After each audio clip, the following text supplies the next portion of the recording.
Bonjour, bonjour, bonjour à tous. Nous voici réunis une fois de plus dans un endroit en Bretagne, pratiquement inaccessible. De toute façon, comme ça, il n'y a personne.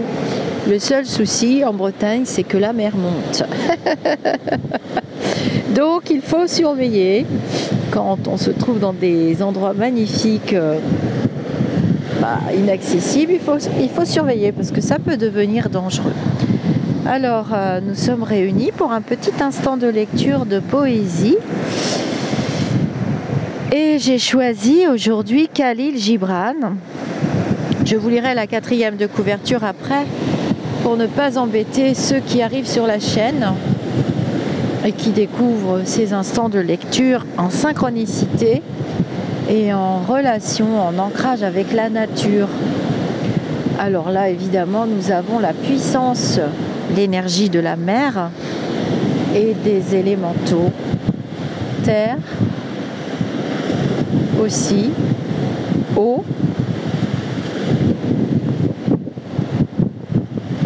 terre et eau. C'est ce que je ressens dans cet endroit. Alors, j'ai choisi un texte qui s'appelle L'amitié. Alors, il faisait aussi des illustrations, ce poète libanais. C'est parti pour la lecture. Et un jeune dit, parle-nous de l'amitié. Donc, c'est tiré du livre Le Prophète. Le Prophète, en fait, qui est un recueil de poésie intemporelle sur la vie, sur l'existence. C'est un très très beau livre que j'ai envie de parcourir avec vous en instant de lecture. Vous entendrez certainement le bruit de la mer. J'ai pourtant cette fois-ci un téléphone avec un micro qui fonctionne. Et un jeune dit, parle-nous de l'amitié. Et il répondit disant, votre ami est votre besoin qui a trouvé une réponse. Il est le champ que vous semez avec amour et moissonnez avec reconnaissance. Il est votre table et votre foyer, car vous venez à lui avec votre faim et vous cherchez en lui la paix. Lorsque votre ami parle de ses pensées, vous ne craignez pas le non de votre esprit, ni nous refuser le oui. Et quand il est silencieux, votre cœur ne cesse d'écouter son cœur. Car en amitié, toutes les pensées, tous les désirs, toutes les attentes naissent et sont partagées sans mots, dans une joie muette. Quand vous vous séparez de votre ami, ne vous désolez pas, car ce que vous aimez en lui peut être plus clair en son absence, comme la montagne pour le randonneur est plus visible vue de la plaine. Et qu'il n'y ait d'autre intention dans l'amitié que l'approfondissement de l'esprit. Car l'amour qui cherche autre chose que la révélation de son propre mystère n'est pas l'amour, mais un filet jeté au loin. Et ce que vous prenez est vain. Et donnez à votre ami le meilleur de vous-même. Et s'il doit connaître le reflux de votre marée, laissez-le connaître aussi son flux. Car qu'est-ce que votre ami, si vous venez le voir avec pour tout présent des heures à tuer? Venez toujours le voir avec des heures à faire vivre, car il est là pour remplir vos besoins et non votre néant.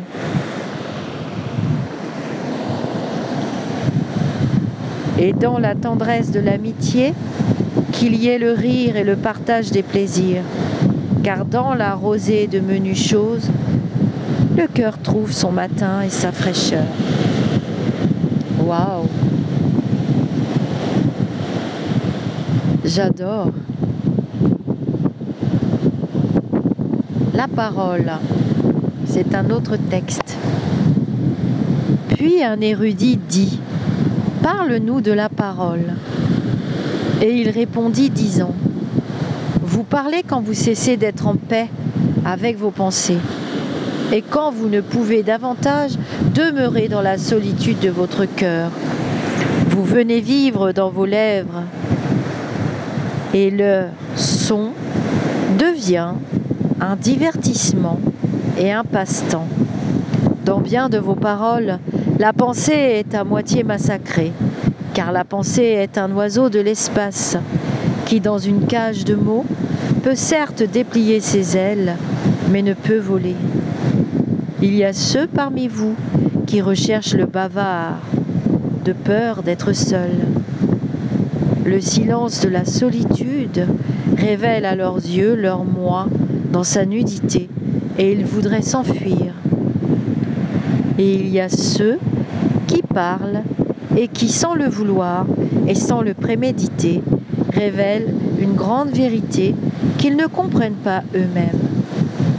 Et il y a ceux qui recèlent la vérité en eux, mais qui ne la disent pas avec des mots.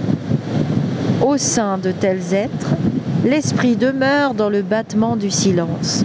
Quand vous rencontrez votre ami sur le bord de la route ou sur la place publique, laissez votre esprit animer vos lèvres et diriger votre langue. Laissez la voix de votre voix parler à l'oreille de son oreille, car son âme retiendra la vérité de votre cœur, comme le goût du vin persiste dans la bouche, alors que sa couleur est oubliée et que le flacon n'est plus.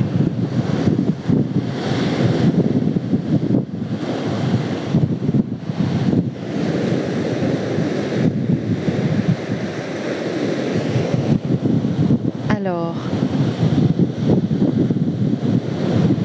je vais retourner au sommaire. Je vous laisse regarder la mer, profiter de ces instants.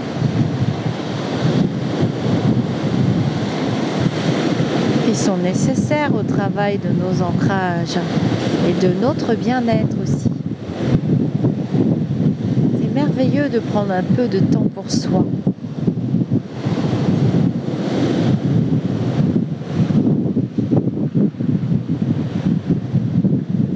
Khalil Gibran Khalil, est un poète et peintre libanais né le 6 janvier 1883 à Bjaré, au Liban.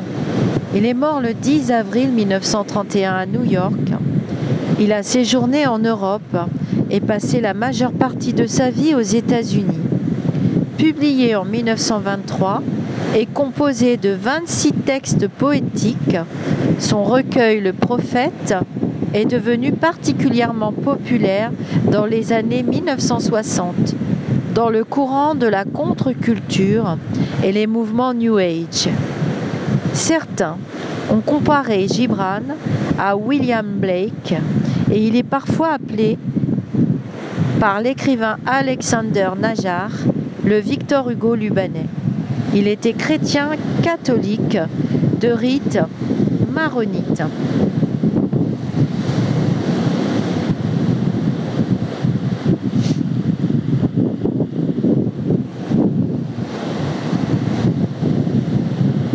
Il est né dans le nord du Liban, de la fille d'un prêtre de rite maronite. Sa mère, Kamlé, était âgée de 30 ans quand il est né. Son père, également nommé Khalil, était son troisième mari.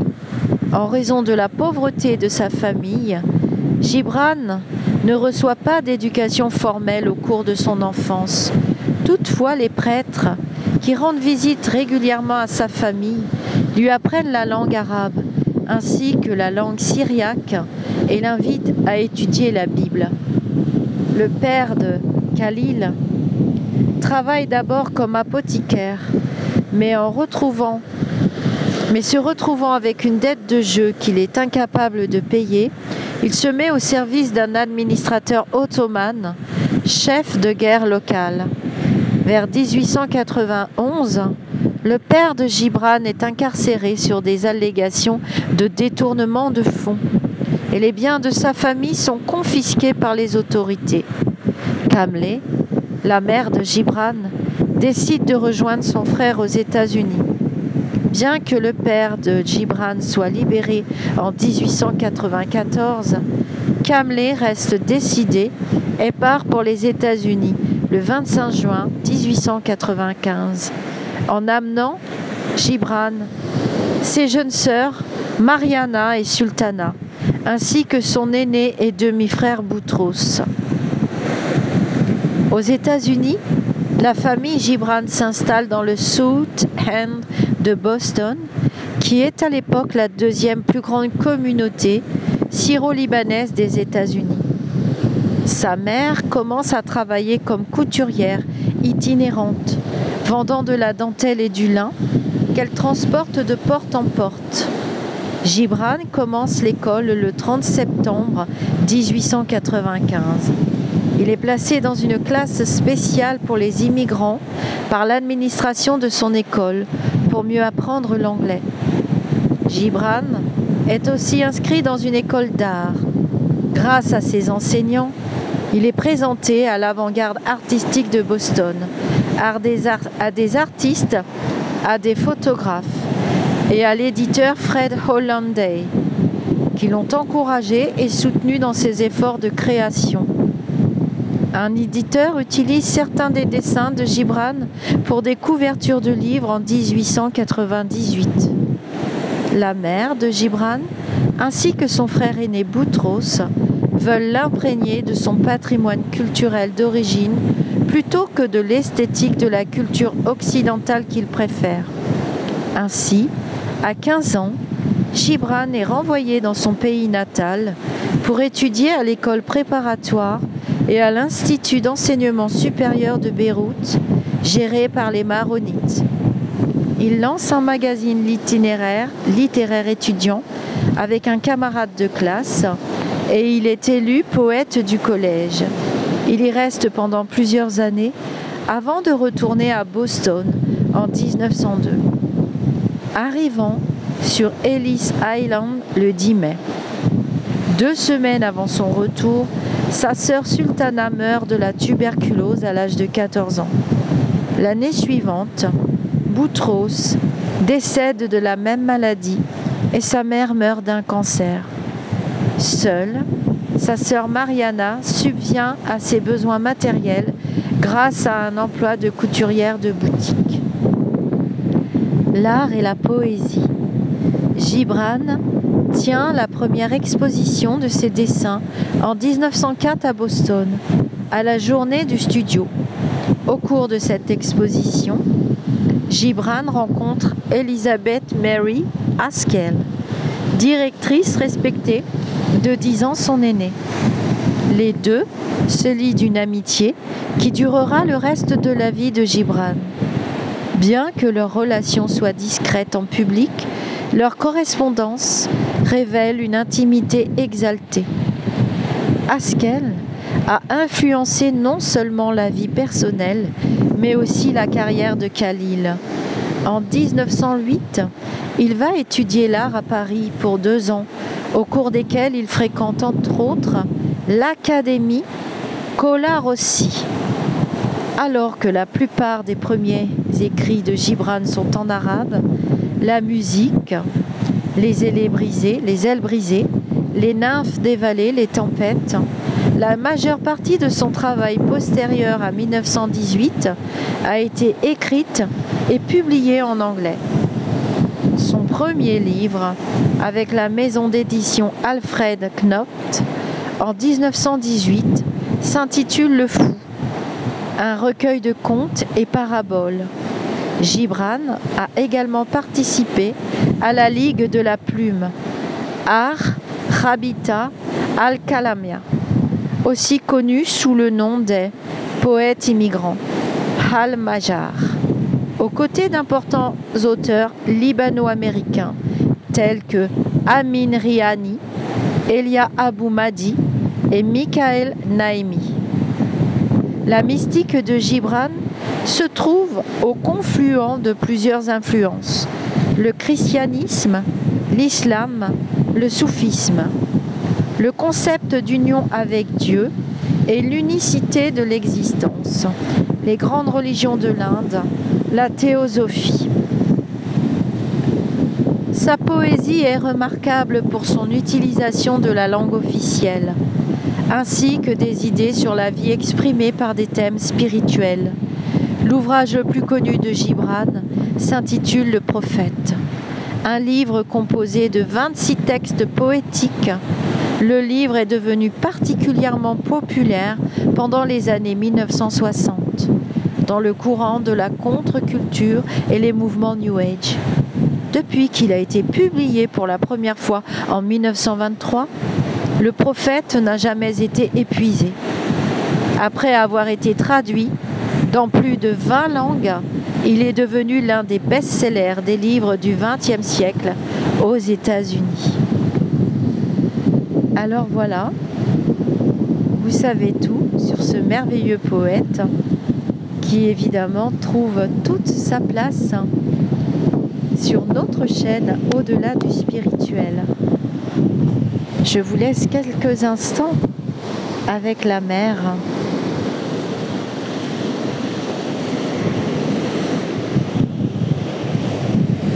Pour les personnes qui arrivent sur la chaîne, si vous voulez échanger dans les commentaires, c'est avec plaisir puisque c'est une chaîne de partage avant tout. C'est un outil technologique absolument magnifique. Vous pouvez vous créer un compte YouTube avec une adresse mail valide. Vous recevrez également des notifications lorsque je poste ou je prépare des soirées, toujours autour des thèmes de l'évolution spirituelle, de notre moi supérieur et de bien-être. Et vous recevrez tout simplement une notification à venir participer au direct.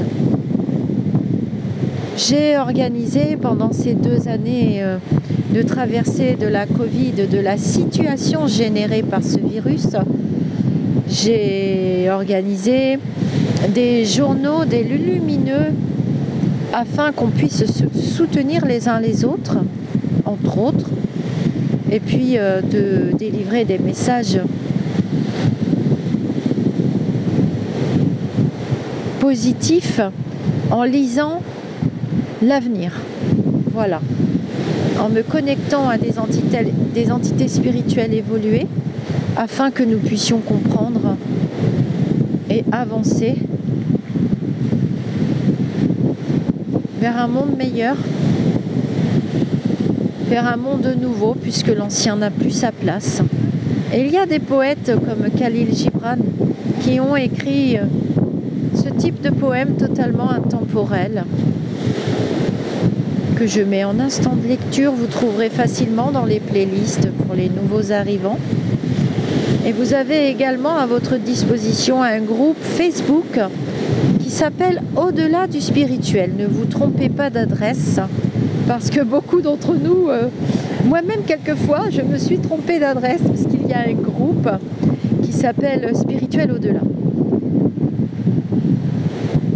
Donc voilà, je vous invite à mettre des pouces bleus, à partager.